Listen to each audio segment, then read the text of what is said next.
It's Monday, November 11th. Roland is off today, and I'm Dr. Avis. Here's what's coming up on Roland Martin Unfiltered. As we celebrate the country's Military Veterans Day, we also need to look at how we take care of them when they return home. We're talking about vets and mental health. The Supreme Court of Georgia denied another request to halt the execution of Ray Jefferson Cromartie. We'll dig into that case. A coalition of organizations are holding a rally on Wednesday in support of Maryland's HBCUs. We'll tell you what you can do to help. Several Democratic 2020 candidates appeared on Friday in Orangeburg, South Carolina for the first ever presidential forum on environmental justice. We'll talk about where they stand on the issues. A former Austin, Texas police chief is being investigated as a result of an anonymous complaint about his use of the N-word. And can the police just let black people live? We'll show you a case of eating while black.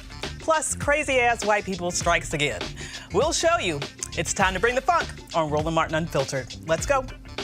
He's got it. Whatever the miss, he's on it. Whatever it is, he's got the scoop, the fact, the find. And when it breaks, he's right on time and it's rolling. Best believe he's knowing. Putting it down from sports to news to politics. With entertainment just for kicks, he's rolling. It's on go, roll, y'all. It's Roland Martin, yeah. Rolling with Roland now. He's funk, he's fresh, he's real, the best, you know he's Roland Martin now.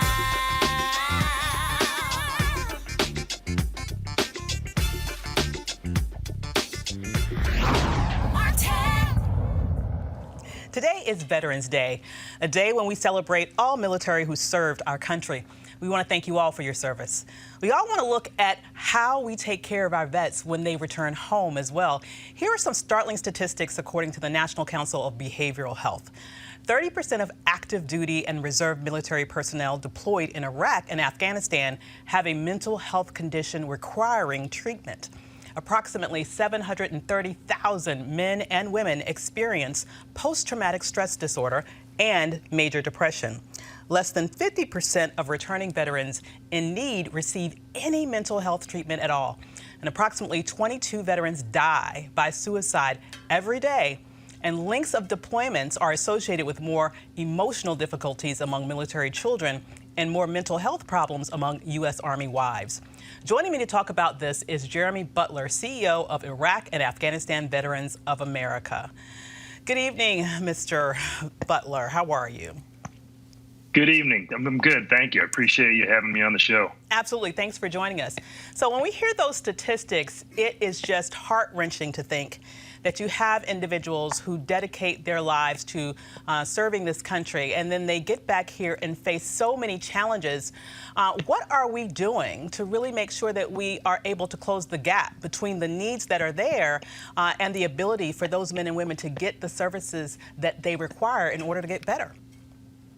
Yeah, unfortunately, the short answer is we're not doing nearly enough as a country, as a government, as a society, frankly. And I think part of the problem is that we're not comfortable talking about the fact that mental health is an important part of our overall physical health, and we need to be talking about it more frequently. We need to destigmatize the fact that, as your statistics showed, there's a lot of people that are out there dealing with some mental health difficulties, and we need to be able to talk about them. And then most importantly, once we talk about them, we need to be able to connect people to resources where they can get the help they need. And we're failing, I think, on both those accounts. We're starting to have the conversation. I really appreciate you furthering that by talking about this, not just today on Veterans Day, but every day of the year. We need to continue to talk about this as important a topic, not just for military and veterans, but for the entire country, because I think that's how we're going to get over this issue, is by having a nationwide conversation about the importance of discussing mental health and making sure that we've got the resources available to help treat those who need it.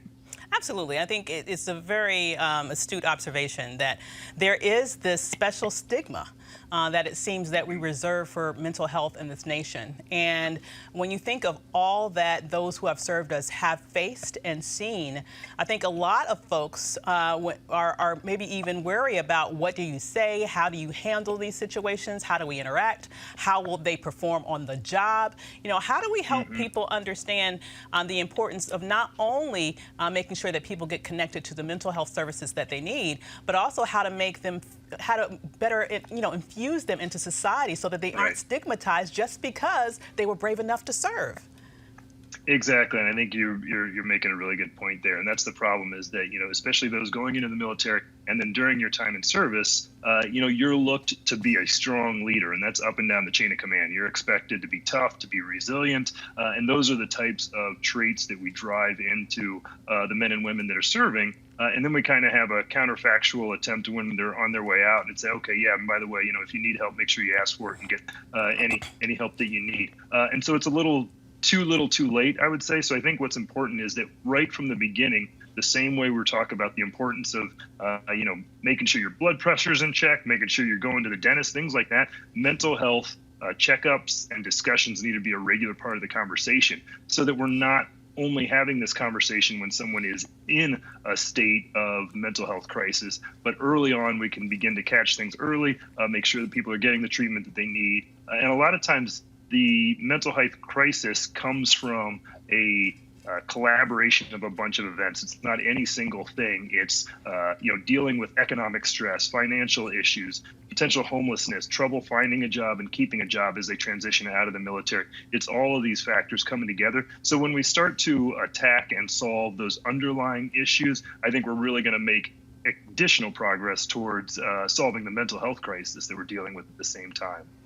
And I have to say, it's interesting to me that politicians love to wrap themselves up in the flag. They love to all talk about how much they love the military and thank everyone for their service. But when it comes to actually voting for legislation that will require the proper appropriations of funds to be able to meet these needs, somehow they seem to fall short over and over and over again. What can we do as citizens, as viewers, as voters to make sure that we hold our elected officials accountable such that they are on the right side of the voting when it comes to actually funding those services that veterans need so much to be able to take care of these needs?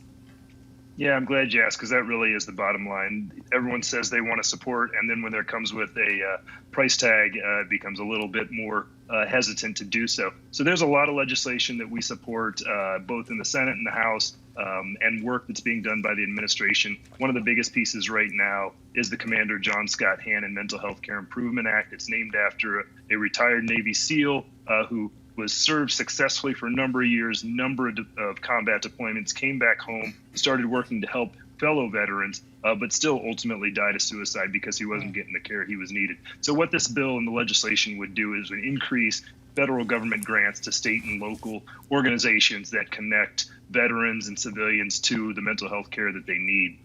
And that's going to be a big step in getting to this problem, because we can't just simply rely on the VA, the Veterans Affairs Administration, to do this work for us. You cited the statistic of 22 suicides per day. We see that number kind of going up and down just by a little bit, but the bottom line is it's stayed almost the same for years. So we're not making progress there. If we rely on the VA to get that number 22 down, we're never going to make it, because the underlying issue is that 14 of those 22 are outside of the VA care. And so what this bill would do is it would get money to those smaller organizations in the local community that can connect to the veterans and their family members to get them the help that they need.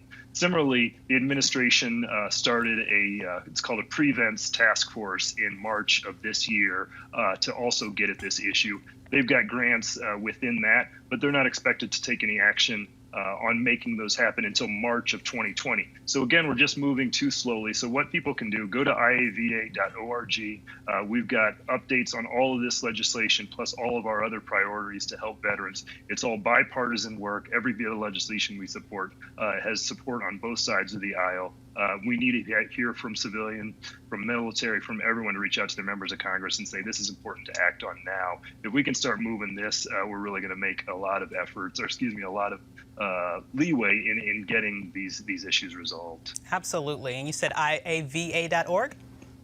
That's right. IAVA, Iraq and Afghanistan Veterans of America, IAVA.org. We're, like I said, nonpartisan, bipartisan, nonprofit organization that we work at. We're focused on post 9/11 veterans, but really the work that we do spans the generations. Military veteran suicide is not an issue that's only affecting the post 9/11 generation.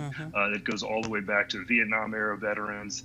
Everyone really within our community is suffering in one level or another. And so the work that we're doing really is going to affect all veterans and benefit everyone. Absolutely. Well, thank you so much for joining us today, Mr. Butler. Thank you. I appreciate you having me on the show. Absolutely. And so now we're going to go to our panel, starting off with Mustafa Santiago Ali, Vice President of Environmental Justice, Climate and Community Revitalization with the National Wildlife Federation. Next to him is Pastor Shannon Wright, Baltimore mayoral candidate, and then Dr. Cleo Minago, political analyst. Oh my goodness. It's just so frustrating to hear every year the same sort of challenges that remain, but politically we seem stuck at this point of thanking people for their service, but actually not doing what we need to do as a nation to take care of those people who are there for us. It's lip service. Yeah. You know, you say the words because you are grateful that somebody is out there trying to protect us, but you don't prioritize it by your actions. You know, the things that the military folks are trained to do are not things that transition well back into civilian life. So to not have vehicles in place to be able to help them to make that successful transition, that's our fault, not their fault. Absolutely. Over 6,000 people a year, that's a lot. Yeah. It is. And it makes me wonder, and it's kind of rhetorical that I'm wondering, if the mental health system or approach in this country is even effective. One of the articles that Jackie sent us talked about a man who did go seek services, but they were inadequate, and they didn't work well for him. And I think that this might be kind of complex, but we do our work in mental health based on Jung and Freud, and those approaches are not really necessarily relevant to everybody. Right. And people need to expand beyond Freud and Jung in terms of being more effective at mental health provision. And I really think that the system itself is not doing well because there's disproportionate mental health problems across the board, even outside of veterans. For example, in the African American community, there's a huge disproportionate non-use of available mental health services. And Obamacare has included mental health service as part of care, I should say, as part of the Obama package, but people don't necessarily utilize it because they're not satisfied with what they're getting. So that's an issue too. Yeah, absolutely. There's a stigma. And until we address the stigma, you know, inside of our communities, inside of communities of color, there's a stigma if you go to utilize mental health. That's true. And there is a stigma inside of the military as well. So we're very reactionary, and we have to stop being reactionary. So why aren't we making sure that there are conversations and helping people to understand the value of mental health when we have folks who are in the military schools, when we have folks who are in ROTC, when we have folks who are going through basic training. Now, we have to also ask the question, when you go into basic training, it's about breaking you down to build you back up. But there has to be mental health conversations and access points to help people to understand that it's okay if you're dealing with a situation, if you're feeling overwhelmed. And then when you get to the back end, people would no longer be, you know, feeling the stigma if they need to reach out and they need to get help. Yeah. So, you know, that's the real deal. That stigma thing, though, is so huge. And, you know, I'm thinking if you're coming from a culture where it's a culture that, you know, you have to be tough. You have to be strong. Your life depends on it, and the people around you, their lives depend on it. Absolutely. You know, we have to figure out a way to let people know that saying that you need help is not an indicator of weakness. I mean, how do we get that message across? An issue of language. I ran a mental health center in Los Angeles for over 15 years, and when we changed the word from mental health to well-being, and found other buzzwords that sounded less stigmatized, you will, people came running in. Wow. But also that had to do with how my staff was trained to engage them around the issue of mental health literacy or well-being literacy. Right. So because something has a stigma, I think we should realize that we should probably not use it. Instead of being mad at people or judging them for having a reaction to language, you're supposed to be in a position of care. Change the language so they can be responsive and be willing to walk through, because people know they need help. But nobody wants to be called crazy, including crazy people. I ain't crazy. You crazy? I might be. Well, I'm just saying. Well, we'll see if you sign But up. you know, We got to but stop. you know, and it's not just in the military. Yeah. A lot of That's the right. things that we see going on in our cities, a lot of these mass shootings, a lot of these. Listen, mental health care or lack thereof is a problem. Yes. And if we don't address it, it's going to address someone we know or love. Yeah, Period. absolutely. If it hasn't already. 47,000 people are committing suicide every year in our country, something like That's that. The crazy. numbers are crazy. Yeah. I thought the numbers were higher than the gentleman shared with us of folks who are actually taking their lives. Veterans. Yeah, the veterans who are taking their lives. So, you know, I remember when I was a kid, there was a gentleman who was in our community, and he had came back from, you know, being across, you know, and dealing with some situations when he was, you know, in service. Right. And he was ostracized. And people would actually, because something bad happened when he was there, and he just couldn't, you know, sort of find the space and the support to help him make that transition, excuse me. And he was literally ostracized. People would, you know, say he was crazy, and they would, you know, literally not engage with him, and he would walk the streets. Wow. And he would walk the streets until one day folks no longer saw him, and people were wondering what happened to him, and he had taken his life. Oh my goodness. Yeah. Wow. Well, we can't let that happen. That sort of thing, it's really no excuse. We have to figure out a way that Absolutely. we don't let people fall through the cracks like that. Especially the ones that are on the front line looking out for us. Absolutely. No That's, excuse. that's not right. Well, I hope people are listening, Avis, because it's getting worse. Yeah. Yeah. The mental health crisis is getting worse. And I was a keynote speaker at a mental health conference some years ago, and I remember asking the providers, who's in this room to diagnose somebody as crazy, and who in this room is not crazy? And you know, people was doing this, didn't know whether, and these were therapists. Wow. They didn't know whether to raise their hand or not. Wow. You know, and some people go into therapy because they need therapy. Yeah. You know, and because they have a working relationship with mental illness, so they professionalize their personal relationship with the phenomena, and they may or may not make the best therapist. And therapy does not mean you're crazy. It just It means you doesn't. need somebody to talk to. You know, when you can So- admit that there's an issue, life is stressful. Yeah. So sometimes you need a little bit more help in terms of figuring out what are the best resources and tools Yes. for you and the people around you to be able to deal with that stress. And when you don't do that, you become stressful for everybody around you. And sometimes in a Absolutely. really negative way. So my grandmother used to say, prevent is better than cure. Absolutely. So we need to work that out. Absolutely. So we'll continue the discussion after the break. Unfiltered, youtube.com/Roland S. Martin. And subscribe to our YouTube channel. There's only one daily digital show out here that keeps it black and keep it real. It's Roland Martin Unfiltered. See that name right there? Roland Martin Unfiltered. Like, share, and subscribe to our YouTube channel. That's youtube.com/Roland S. Martin. And don't forget to turn on your notifications so when we go live, you'll know it. All right, fam, it's almost that time. The holiday season, of course, is for many of us the favorite time of the year. Now, whether you celebrate Halloween, Thanksgiving, Ramadan, Christmas, Kwanzaa, New Year's, all of these, of course, from October to the end of the year, this is when you think about spending time with the people you love the most. This is also the time to count your blessings and support those less fortunate and look at how you can have an impact on their lives. Well, I have the perfect opportunity for you to be a holiday hero, have a major impact on other families. Here's the deal. Right now, hundreds of thousands of Americans are sitting in jail without being convicted of a crime. Why? Because they lack the financial resources to pay their bail. Now think about it. If you are arrested for any minor offense, you'll be taken directly to jail. If you don't have bail money, whether it's a few $100 or a few $1,000s, you will stay there until a court date is scheduled. Now that could be days, weeks, or even months. America's bail system is broken and has created a two-tier system of justice, one for the rich and one for the poor. Folks, freedom should be free. That's why the Ebony Foundation is partnering with the Bail Project and is sponsoring the Home by the Holiday campaign. With your help, our goal is to bail out 1,000 people by New Year's Day. Now, how's that for a holiday gift? A donation from you can change someone's life tomorrow, and here's why it is critical. People of color represent upwards of 90% of the jail population across the country. It ranges from 50 to 90% depending upon where you are.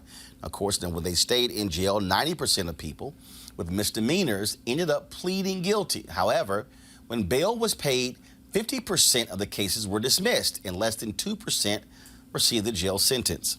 Sometimes justice needs just us to join the fight. Folks, you can be a holiday hero by donating $25, $50 or more to help the Ebony Foundation bring our brothers and sisters home for the holidays. To donate, go to homebytheholiday.com. That's HOMEBYTHEHOLIDAY.com. And of course, the Ebony Foundation is tied to Ebony Magazine. And so we certainly appreciate the work that they're doing to assist those who are most in need. This Wednesday at 1 p.m. in Annapolis, Maryland, a rally is being held to support equitable funding for Maryland's historically black colleges and universities. They are Bowie State University, Morgan State University, Coppin State University, and the University of Maryland Eastern Shore. Joining me to talk about why this is so important is Delegate Darrell Barnes, chair of the Maryland Black Caucus. Thanks for joining us. For having me. Absolutely. So this is an issue that we've talked about a lot on this show. Where are we right now in terms of the struggle to make sure that Maryland's HBCUs are funded fairly? Well, right now we're in a quagmire, if you will, where we have been underfunded for so long. This lawsuit has been going on now for a decade and a half, and our HBCUs in the state of Maryland have been underfunded, and that's why we have a call to action.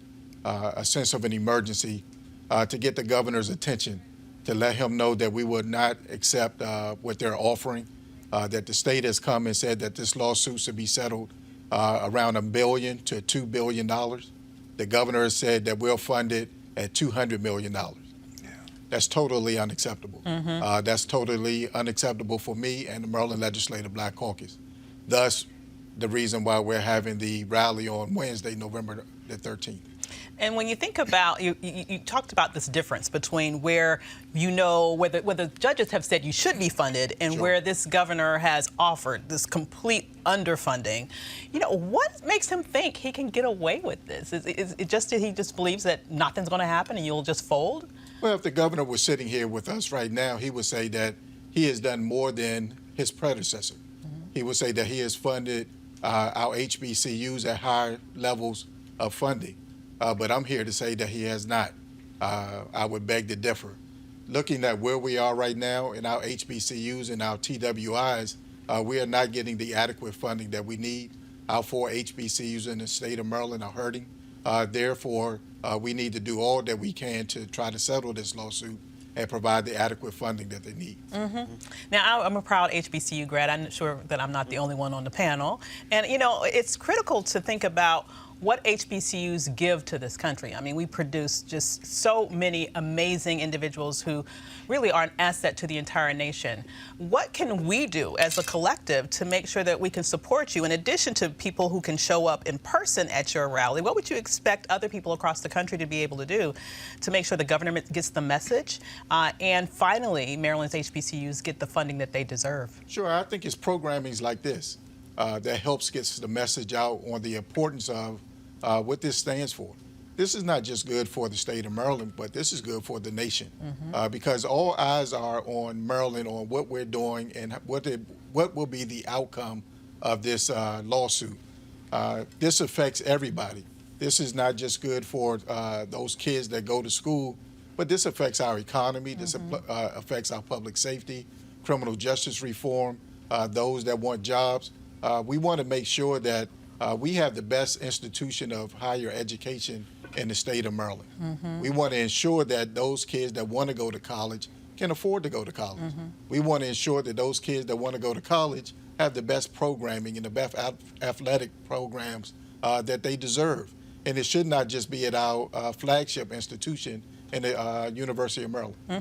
So, Pastor Shannon, you're running for mayor of Baltimore. Morgan is right there down the street from you. What would you like to see happen right now in terms of this issue? Well, let me start by saying I went to Virginia State. So did I. I didn't know you were Virginia State a lot. Stop playing. Yes, Okay. girl. So we're going to have to talk. Absolutely. Did you like the milk? It was a farming, agricultural, and the onion milk was Onion. Oh, my goodness. Anyway, so as an HBCU person, I do understand the significance of the colleges and what they provide. I get that.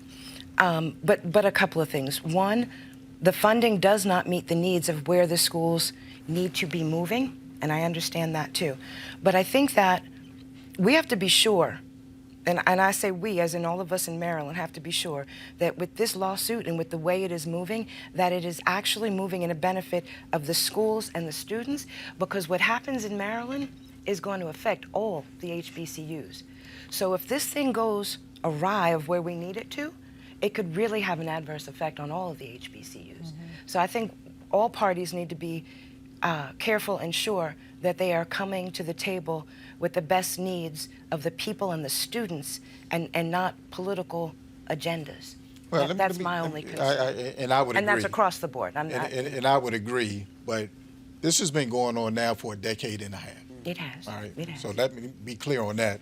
So when you talk about a decade and a half year old lawsuit, this has been tried and tested to ensure that the programming that they need, the duplication of services have been looked at, the amount of money that is being asked for meets the needs of the students and the institutions themselves. The plaintiffs have now come back and said, this has been going on for so long, we'll settle for $577 million. That's a far cry from the $1 billion to $2 billion that the state has come back and said that they deserve. We also know that 20 years ago to date, the same lawsuit happened in Mississippi. Mississippi settled for three institutions for $791 million. Now, we also know that, you've backtracked this a little bit, our predecessor, the former governor, Martin O'Malley, tried to settle this lawsuit for $60 million. Another slap in the face. Wow. So this governor, who's a Republican governor, said, listen, I'll do better than he did. I'll settle the lawsuit for $100 million. I'll give you folks $40 more million, and you should be happy with it. Listen, the programming, the duplication of services, all of those things, the court has come back and said that they need, that they deserve. The courts have said, looking at where we are, looking at inflation, looking at all the things necessary, this lawsuit should be settled to date, at least at $1 billion to $2 billion. The court system said that. This isn't a number that the plaintiffs or we came up with. The court said that. So looking at all of those things, we have now come up to say that there's something that needs to be done. Now is the time, because this has been going on for so long. And lastly, we will be putting in legislation this upcoming session from two people from Baltimore, Delegate Keith Haynes and Delegate Charles Sitdor, to say that we need to put in legislation that gets us closer to the $1 billion that the court has said that they deserve. Yes. So now the onus will be put on us to ensure that the lawsuit gets settled one way or the other. The purpose of the rally is to make sure that the nation hears our concerns. That needs to be your approach, because if you say this lawsuit's been going on for 10 years, which I know it has, 15, yeah. and O'Malley said, okay, well, I'll throw 60, and then Hogan said, okay, well, I'll throw 100, which is now at 200 is his latest offer. If you're not getting what you need, then you need to take it to the people. Absolutely. Now, let me just make sure that we put this into context in case there are people who are just finding out about this for the first time. And please correct me if I'm wrong, Chairman. But it's my understanding that at the nexus, at the beginning of the suit, at the genesis of this, really was a situation where HBCUs in Maryland at one point were flourishing. And they were flourishing because they had some very specific and unique programs, majors, that attracted people from all over the state, attracted basically a diverse student population. That's correct. And so what happened was basically your programming strategy got gentrified, basically. That's correct. Those programs that you had put in place within our HBCUs ultimately got replicated at the major predominantly white institutions in Maryland. And because of that, those students who had gone to HBCUs exclusively to get that programming ended up going to these PWIs, which meant that you had less students, which meant that you had less income, and you were basically big-footed, okay? And this suit was all about correcting that wrong. That's correct. And for over a decade, 15 years now, Yep. You've been trying to be made right. You've been trying to have the situation be made right, only to be undercut time and time again. I wouldn't do Roland justice if I didn't ask you who else is joining you at these rallies. What organizations? Is the NAACP taking place in this? Urban League? Any other sort of major legacy organizations? Are they coming there to stand beside you when you have this rally? And I want to backtrack. When you talk about the duplication of services, Coppin State used to be the leading force when it came to the School of Nursing.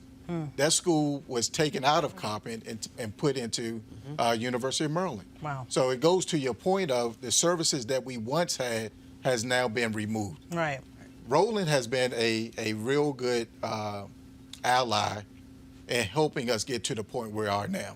So a few weeks back, I was on a call with Roland and Delegate Charles Sidnor, where he made a phone call to the Divine Nine. Their president was on a call with all the other presidents around the country, and they all said, Delegate Barnes, we're coming to support you. Good. And they did their roll call, and they all said, we're supporting you 100%. The NAACP is behind us. The Masons are behind us. And the Links and all the other national organizations should be embarking on Annapolis on November the 13th at 1 p.m. That's going to happen. I know the 4 HBCUs in the state of Maryland are all gearing up. There has been buses reserved, and folks are looking to make their way down to Annapolis that day.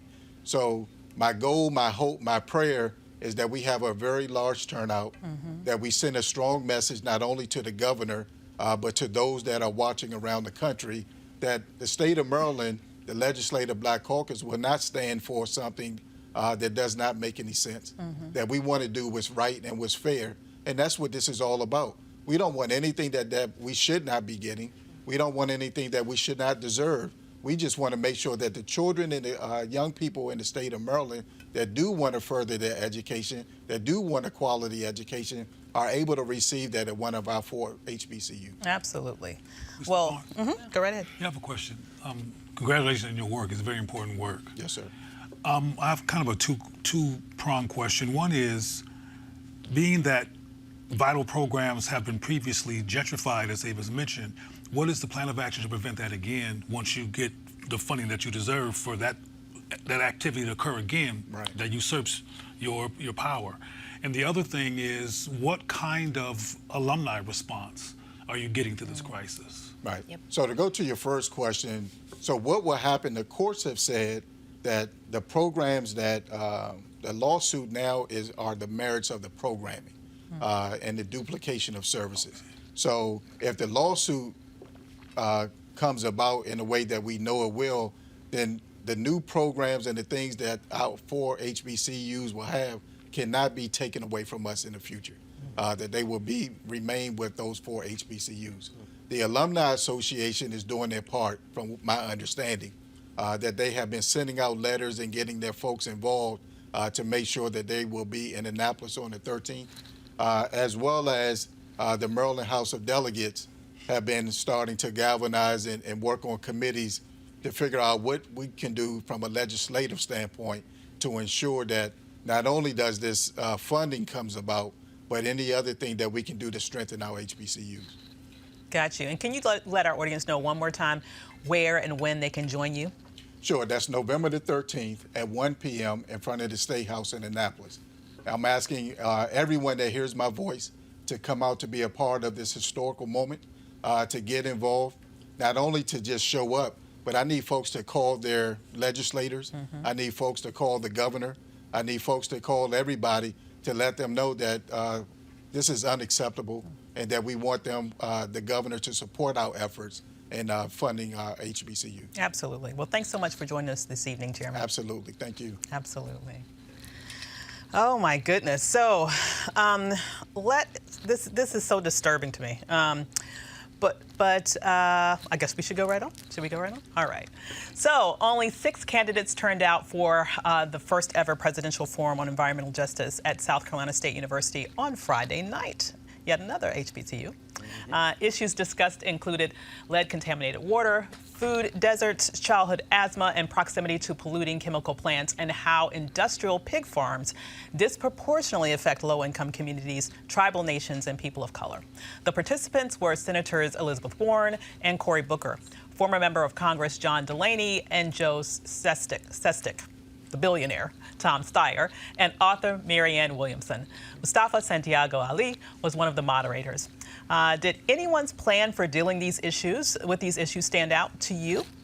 There were a number of folks who had some interesting sections of the work that needed to happen.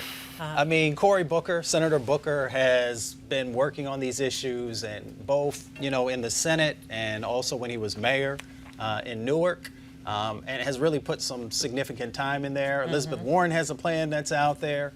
She's looking to actually put a significant amount of resources to address these issues. Marianne Williamson touches it in a very unique way around sort of spirituality and humanity and some of the other things that are important in the process.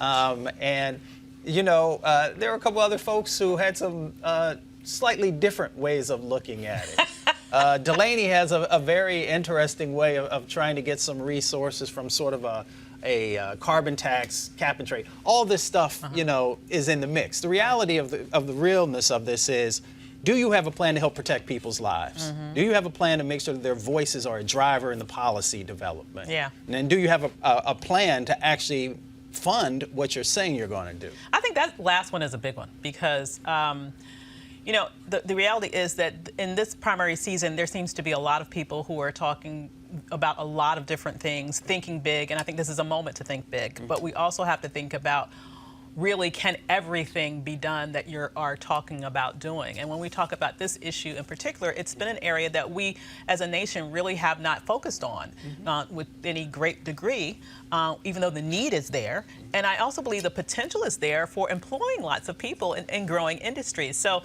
given your discussions with all of these presidential candidates, can you think of one particular example of a proposal that you thought, hey, that seems feasible, I think this can happen?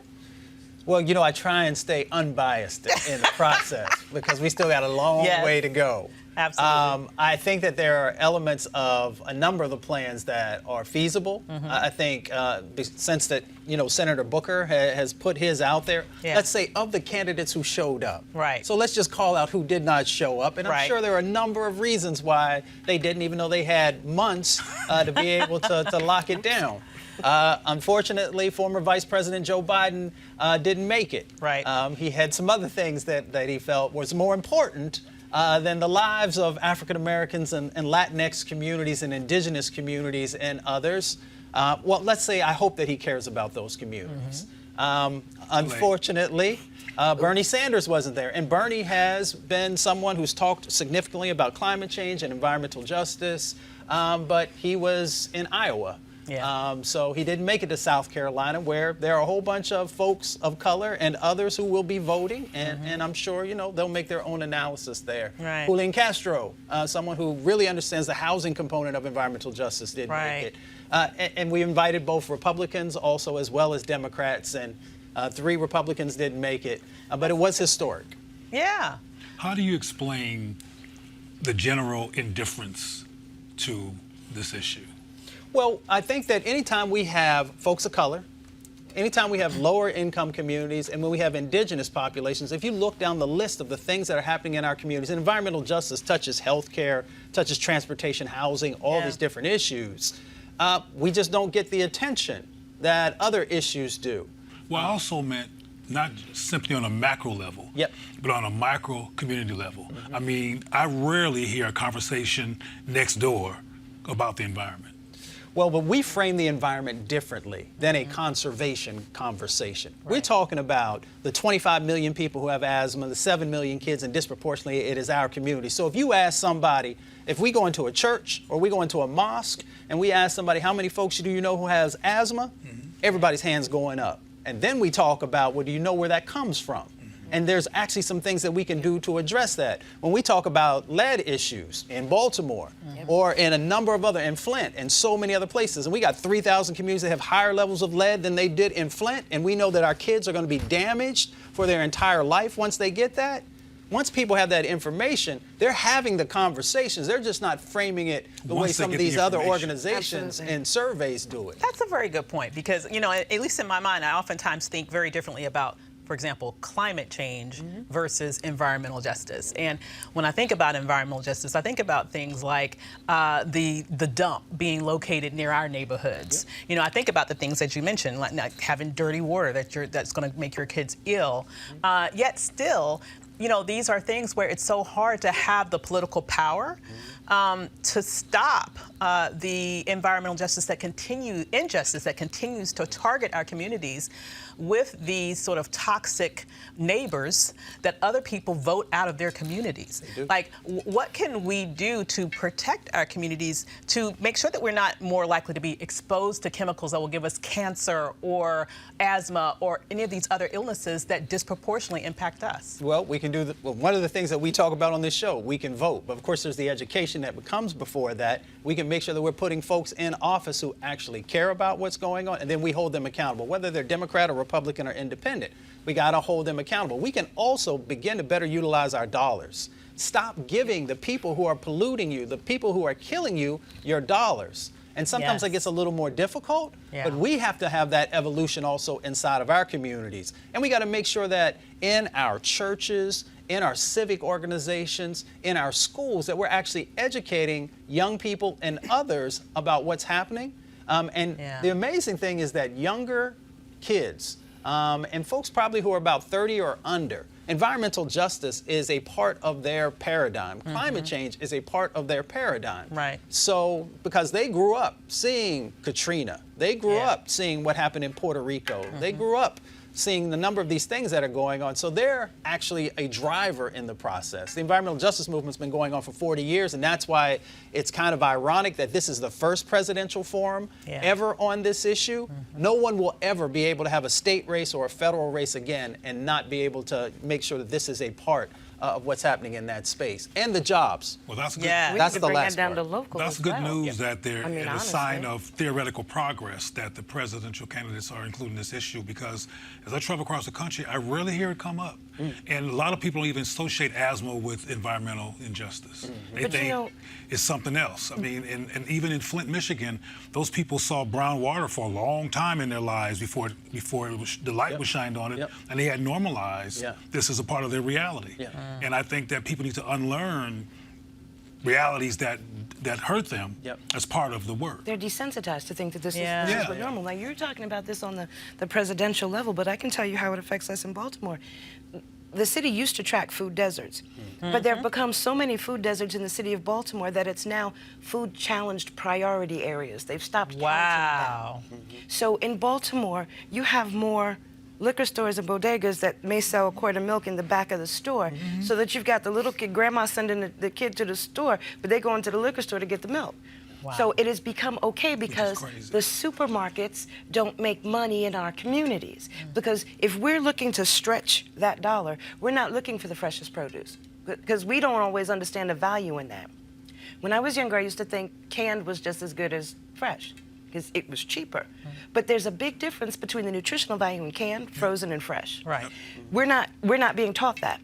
We're seeing the after effects of not having that. And in a city like Baltimore, there are folks that really cannot get to a supermarket. You're not getting fresh produce. You're not There's getting another issue, though. all of these things. And when you can't even eat correctly, you forget the lead in the pipes in all the school buildings. Forget the lead paint. Forget all food. You're right. But there's an additional issue that I believe likely affects Baltimore as well. When there has been a major market in the community, the food was not good quality. No. The vegetables, et cetera, didn't look good. They were leaning and stuff. So people left those places and went to the white folks' stores. Yes. And so the white people who owned the stores that were in the community claimed that they didn't have a lot of people who were using the stores, so we got rid of it. as opposed to looking at the institutional racist part of bringing an old watermelon or several old watermelons to a black community store that nobody wants, so they go to the white place, which justifies that there's only these other areas to go to shop. Absolutely. The quality of the food is definitely different depending on the zip code that you're in. Yeah. Let's anchor this in the reality of what's going on in our communities. We have 100,000 people who are dying prematurely from air pollution. That's more than dying from gun violence. So when we help people to understand that this many people are actually dying, more than are dying from gun violence. Amazing. It gets people's attention, and they have to get focused. And that's why we were blessed. We had the National Black Caucus of state legislators, President Gilda Cobb-Hunter, who actually said this is significant.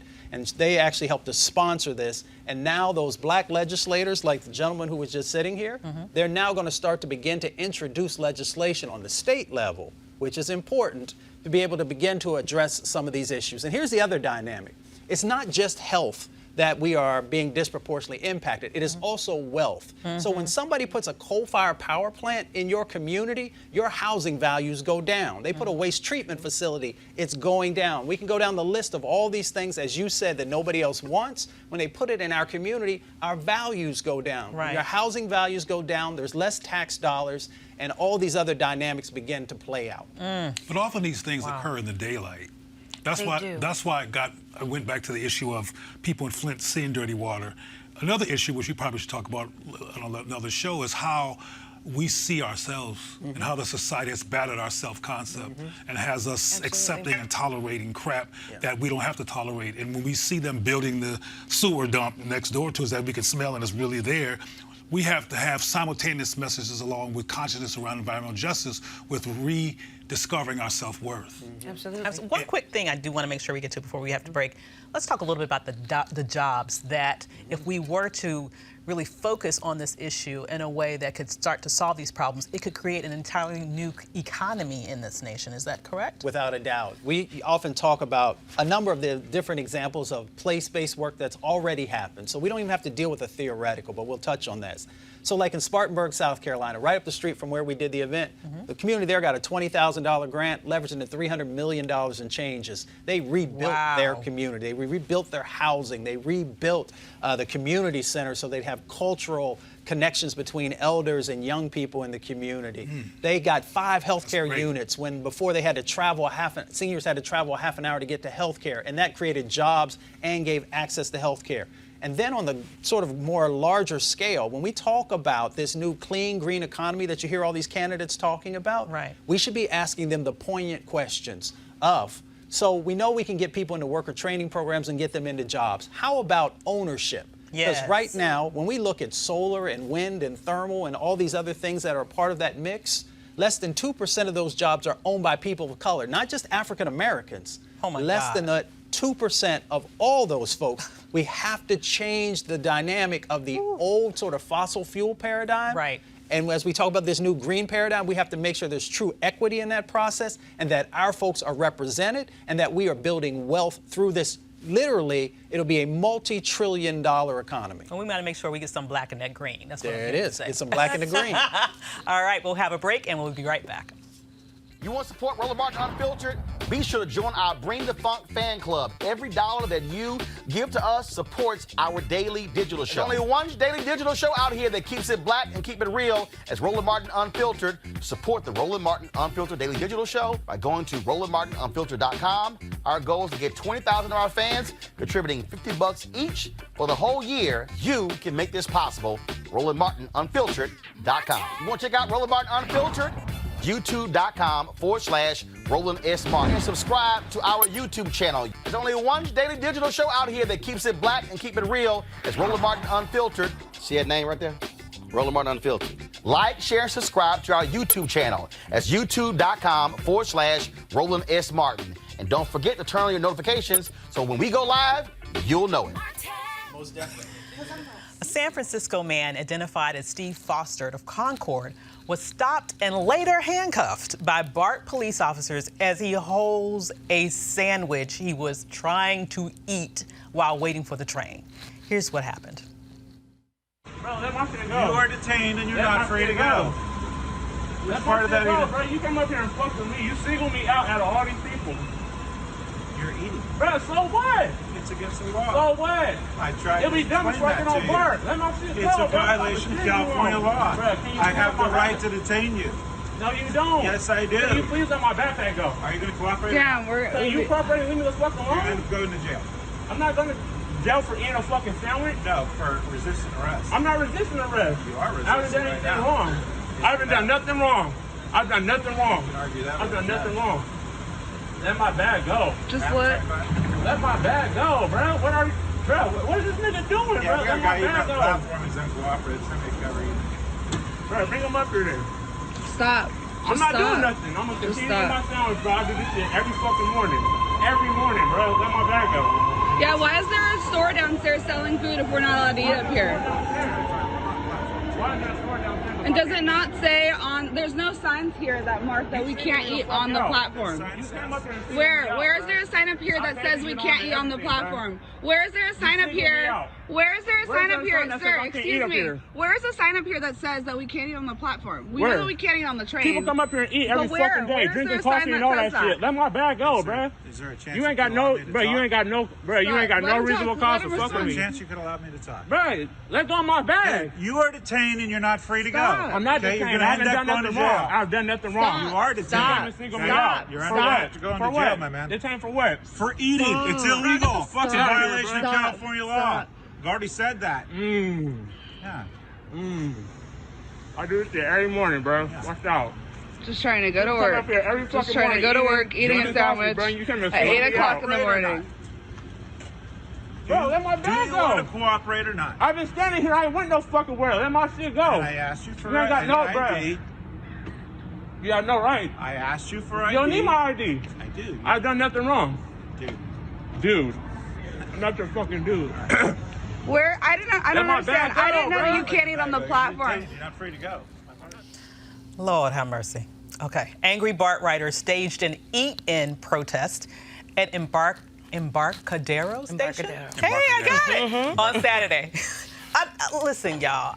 I watched that and I thought, this is how, when you're navigating this world in a black male frame, you can be policed for any dumbass reason at any time. See, that could have been a teachable moment. Infuriating. That officer could have said, according to code and statute, blah, blah, blah, this is illegal. However, since you didn't know, this will be your warning. Have a great day. Yep. You are employed. You are trying to go to work. You're not out here doing something wrong. That could have been a teachable moment instead of a I look like an ass moment because I'm trying to arrest this man for eating. Right. I have news for you, and this goes back, Ava, as well, to about some of the disadvantages of being a black male, since we were talking about how horrible women have it. That's right. Well, we do. We'll fight about that later with boxing gloves. But anyway, when a white cop, typically, and sometimes a black cop, gets into a power struggle with a civilian, particularly a black male, they're not going to give them. They're not going to give them any leeway. They're not interested in nothing but having power and having control. And the reason that cop had his hand on his bag, because that was his effort of trying to have some control over him, and the guy wasn't letting go, and the guy probably wound up being handcuffed because, and just to the audience, to brothers, you cannot win a power struggle with a white cop. And you see a black cop, any kind of cop, because they have the upper hand, they're enjoying that upper hand, they're not going to give up that upper hand, and when you are resistant to them, you're just asking for a problem. Now, I'm from the Bay Area, I used to work and live in the Bay Area, and there's a sign on the doors downstairs that have a dog and have a sandwich. Because you're not supposed to bring a dog on the Embarcadero train or food on an Embarcadero train. And it's not the worst crime in the world, but they do have those symbologies at the bottom of the stairs. But the bottom line, if you have everything else I say, is don't be arguing with no cop about power. They have the power. Some of us get killed and yanked and brought to jail in the middle of our lunch break and stuff over vying for power with a cop who's not going to give it up. Over a $3 sandwich. It could be a $2 sandwich. That ain't the issue. It's just control. No, it's not. The not. sandwich. It's It could not be the a sandwich, filet and I mignon. understand I haven't lived there, power. but I've Yeah. been on the train there before, and I've seen folks come with their Starbucks coffee cups because they're on a rush to get to work, and they got a suit on, and they got a briefcase, or they got a purse, and they got red hair or blonde hair or a whole bunch of other colors. Is that code for white? Well, Okay, you can just. and what I'm saying It's is, unfiltered. You could say right, it. you know, so there is definitely some differences in the justice. Absolutely. Yes, Yes. there's definitely some disparities in how this Absolutely, plays but we out. keep dying and stuff in these situations. That's why I was Absolutely. telling people to not try to take power or balance power with these cops. They're not going to give you the power. It's so frustrating, though. I can understand because, as you're saying, he's just trying to go to work. He's trying to not go to work hungry. And as his companion correctly pointed out, why are you selling food here if you can't it's illegal eat to eat here? here. It's absolutely crazy. Yeah, That doesn't make They any don't sense. sell food on the platform, y'all. But I know they must have sold, but they food on sell the it first downstairs, floor, right? Downstairs. Now, conceivably, when you go into the train station on the first floor to buy the food, where do you think you're going? Supposed to eat the sandwich, excuse me, the sandwich. Oh. You're supposed to eat it. You're supposed to You're supposed to partake. Sandwich. Partake, not eat. With Grey Poupon. With Grey Poupon. Okay. Downstairs at the burger place. And I agree with you, brother. I mean, Yeah. are you kidding? The Bay Area is more racist than, well, I won't do any more comparisons, but the bottom line is very racist. But let's just quickly say Yeah. that out of this came folks who stood up Yes. and Yep. protested, Yep. and maybe there will be some slight changes in the regulations, Probably not. or at least, hopefully, the folks who are there will pay more attention and they won't be so aggressive Yes. in their policing. Absolutely. Now, I understand I have a that person. in their opinion, that officer's opinion, in his mind, he might have been thinking he was performing a service as a part of his job for a quality of life issue. Because, you leave crumbs and then the rodents that we've been speaking about on break come out and, then you have issues with urban areas and the rodent population. Y'all don't have that problem in the Bay Area. He's trying to work that out. So I'm just saying. And if you saw the perhaps- people who were at that protest, I don't know if they can bring up the film again, but most of them was white, and they just having a rebellious moment. They're not rebelling against macro racism in San Francisco, so don't try to. I ain't impressed. Okay, wow. They went to Maybe a this safe will area impress you. and ate their little Grey Okay. Poupon sandwiches. Is that what you're saying? Grey Poupon. Austin, Texas. Since you just started it. See, hey, I'm sorry. Austin, Texas City Manager Spencer Cronk told city leaders that he decided to approve an outside investigation into an anonymous complaint filed with the Office of Police Oversight against former Assistant Chief Justin Newsom and others in the department. In the complaint, the whistleblower alleges that Newsom, on a continuous basis for at least the last decade, has used the N-word to describe African Americans. He also alleges that his racist behavior was well known by the department heads. And yet, he stayed there for a decade. I mean, good Lord, really? That's the problem. That's a part of the problem, is that you have these other folks who are in leadership, Yeah. who have allowed this to go on. And I know the whole, what is it? I mean, our brother here, he'll be able to describe it better, but, there's this brotherhood sometimes that exists where people don't speak out, other officers don't speak Right. out against other officers. But it plays a role in the policing. It plays a role in Absolutely. the way that you see folks. And the example just now, that you will grab somebody or you will detain somebody. So when we allow this type of racism, this type of discrimination to take root in these bodies, Yeah. we got a problem. Absolutely. But that problem has been going, it's not new. In all honesty, I'm surprised it made the news. Because it happens it's not an anomaly. That's true. It happens all the time. What made that case make the news? He's a former police chief, maybe because it was safe because he was no longer there. But there are folks that are still there doing what he's doing, saying what he's saying, Absolutely. and worse. So if that's news, why aren't the other issues that are happening just like that every day around the country news? Good point. Well, I ain't pontificating on this. I am decided not to pontificate on this issue too much depth because we use the word all the time. We just stop using it too. Uh-oh. Black folks need to stop using that word too, and because it's their word, it's dehumanizing and it messes with our brain and our self-concept and our thinking, and we need to be mad about it. Sometimes these people get to say these words for 10 years because it's echoing through the building so much because we're saying it too. So we can't have our cake and white supremacy too. Okay. Now, in this There we go. building where this officer was working, I'm sure it was not echoing from us in that building because there wasn't much of us in that building. I mean, let's be real about that for a Wait a second. minute, is that deduction or is that a fact? Well, since I don't live in Texas and never have, I couldn't tell you for sure, There's but I would 3 or 4 believe. black folks in Texas. Yeah. Okay, Some of us so there. and there's about how many of them in the building? Either way, I think your point is we all need to stop saying it. Yep. Okay.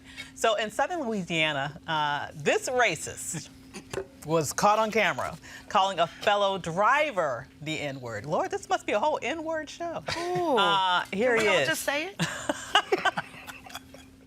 I said you were talking crazy, you stupid f***ing Okay. Did you get it that time? I did. I said Cool. This right here. Wow, y'all.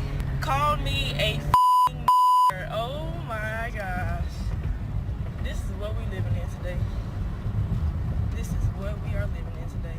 But it just shows you that we're still living in this time period, y'all. Like, we still going through racism. It's crazy. Old ass man talking to a young black female like that. Sad. Avis. Is this the crazy ass white people segment? Because there have been several situations through this show where the crazy ass white people moniker would have been appropriate, but I think definitely for this segment, this has got to be a good finalist for the crazy ass white people segment. You know, I hate What the name of that. the hell was that? But I gotta, this young lady, she embodied the spirit of Martin Luther King. She found somebody else's cheek to turn because I am not, see, I would have been following to a destination just so I could get a plate and report what I was about to do. She took that way too calmly for my taste. And I got to give her some credit because I can't say I would have. And I'm all jokes aside, it would have been a black woman angry moment. Y'all know what was going on, right? Oh, he was going to pick up the police chief. Oh, so that's what was going on right there. Let's all go to get the chief. Yeah. Let's talk about it. Well, see, what I hope don't happen, because she said something about this is happening in this day and age. I was in Virginia some time ago, it was like last year, minding my own business, driving, and this white man in a red truck who had the Confederate flag on his. Oh, Jesus. He was driving next to me, and I was paying him no mind. That means I was not paying him any attention. Oh. And he was. Why do you look to this side when you because he start speaking because like he was, that? you know, what that you lane. Trying to say? He was in that lane. He was white. He wasn't you. He He was in the lane. He wanted me to pay attention to him, and I have a life. I'm not paying attention to you. So he pulled in front of me, and I couldn't do nothing about that because he was right there. And he said something very, very, very similar. And I hear this kind of stuff all the time. I don't know why people acting like this is where y'all been. No, I'm not surprised, shoot. But I'm just saying, Well, she I was would saying not in have this taken day it and that age. calmly.